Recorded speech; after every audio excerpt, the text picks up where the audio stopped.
La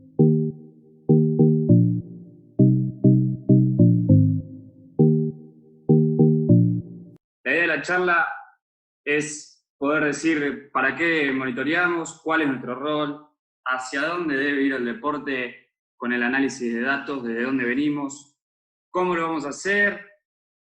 Hay varias dudas sobre nuestro rol, ¿sí? Hay varias dudas de lo que podemos aportar tanto a la preparación física, al cuerpo técnico, al departamento médico. Entonces es importante darle un contexto a eso, ¿sí? Para que todos entendamos de qué se trata.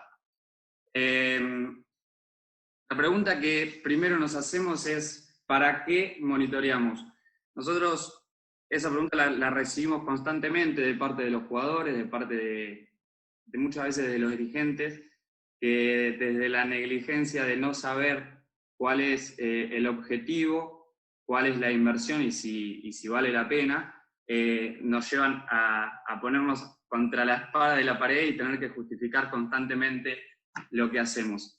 Es importante tener una idea que venimos desde el lado de la subjetividad, o sea, nosotros no sabíamos, o algunos deportistas no saben qué es lo que pasa dentro de la cancha si no tienen una monitorización, ¿sí? Una monitorización tanto del lado de la carga interna como de la carga externa, que eso nos vamos a extender un poquito más adelante. Cuando nosotros monitoreamos, lo primero que hacemos es un análisis descriptivo de la situación, ¿sí? ¿Qué es lo que sucedió en el campo de juego? Para luego entrar en el diagnóstico y a partir de ahí comenzar a predecir, comenzar a generar perfiles de fuerza, perfiles de resistencia, siempre contextualizando, ¿sí? Entonces, la evolución del deporte debe ser desde el análisis descriptivo hacia el análisis prescriptivo. ¿Por qué es importante hacer énfasis en esto? Porque el desconocimiento, como venía hablando, de los deportistas muchas veces nos lleva a las malas experiencias propias que tienen ellos. Y esas malas experiencias conllevan a que siempre la pregunta es, profe, ¿otra vez con los GPS? Bien, ¿cómo lo vamos a hacer?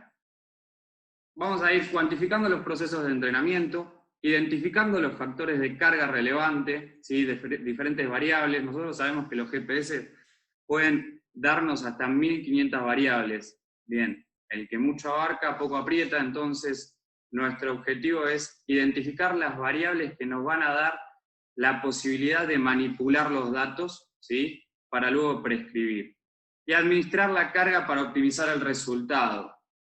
Administrar la carga para optimizar el resultado. Lo más importante de todo esto, en definitiva, termina siendo optimizar el resultado del rendimiento físico. ¿Por qué? Porque nos proporciona objetivamente una evaluación de la carga externa a posteriori de la sesión o del partido, ¿sí? Nos tarda 15 minutos en poder ver eso, lo podemos hacer el dato en vivo. Por ahí Fer lo está viviendo mucho, ahora en la vuelta al deporte, digamos, del fútbol profesional. El dato en vivo nos está dando la posibilidad de manipular la carga de los jugadores para ver si necesitamos más o si a la mitad del entrenamiento ya está lo que hizo. Optimizamos los patrones de carga de entrenamiento y a partir de ahí tomamos decisiones individuales referentes a la carga, ¿sí? Para optimizar y prevenir. Esto nos lleva a este gráfico de valor dificultad. ¿Qué es lo que pasó? ¿Por qué pasó? ¿Qué va a pasar? ¿Y cómo vamos a hacer para que suceda?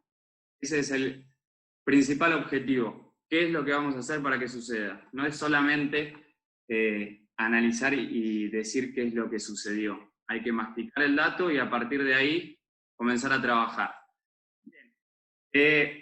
Cuando hablamos de carga de entrenamiento, lo más importante es hacer referencia a que la carga real es el conjunto de exigencias biológicas y psicológicas.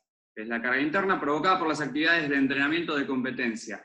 Carga externa, que producen desgaste, distintas alteraciones y una alteración del equilibrio hemostático.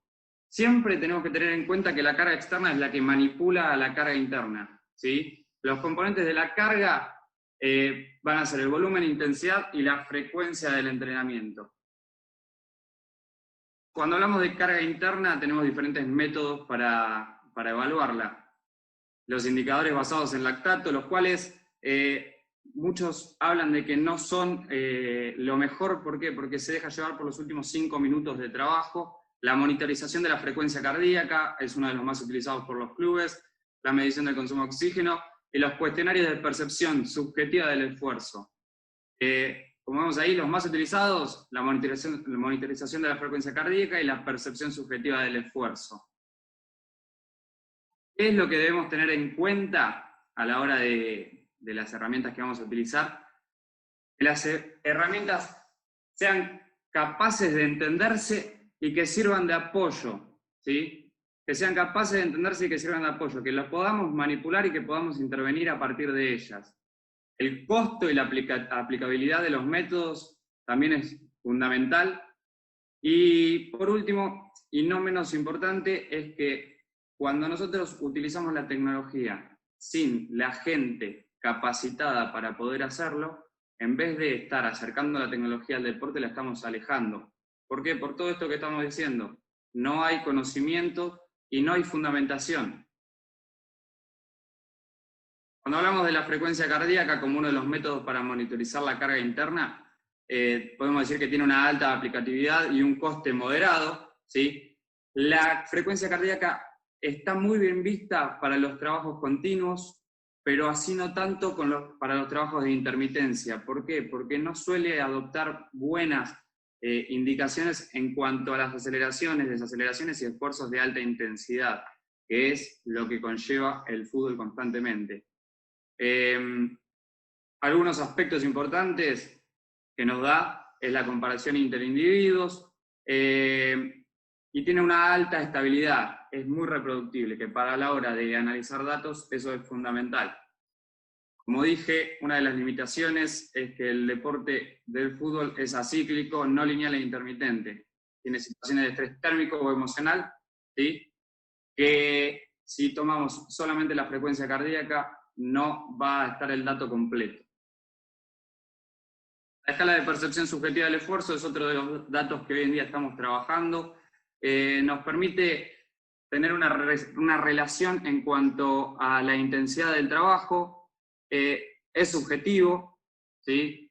Va a depender de cada jugador. Es importante que lo hagan 30 minutos posteriores a la sesión de entrenamiento. Es reproductible, tiene una buena calidad, ¿sí? Y por sobre todas las cosas, por lo menos en Argentina, es barato. ¿Por qué? Porque simplemente con una aplicación la podemos utilizar. A partir de ahí vamos a hacer un cálculo que lo propone Foster como una alternativa a la frecuencia cardíaca, que es hacer una multiplicación entre lo que es el tiempo de trabajo y la intensidad dada por la percepción subjetiva del esfuerzo. Eso lo que nos va a dar es una unidad arbitraria. ¿Por qué es importante tener la carga interna? Porque si nosotros solamente nos vamos a guiar por el dispositivo de GPS, nos va a faltar cómo asimila el jugador todo lo que hizo en el entrenamiento. Cuando hablamos de la carga externa, ¿sí? Vamos a ver que está determinada por la combinación de intensidad, duración y la frecuencia, y que por lo general utilizamos 10 variables, ¿sí? Las 10 variables más importantes pueden estar divididas en diferentes tipos. Lo dividen en tipo 1, 2 y 3, donde están las distancias recorridas, las velocidades, las actividades no locomotoras, y después lo que los sistemas de dispositivos nos dan, como player load, body load, fatiga index, y hay diferentes variables dependiendo del sistema operativo con el que vamos a trabajar. Sabemos que la carga de entrenamiento y el rendimiento tiene una relación, ¿sí? Es en forma de U.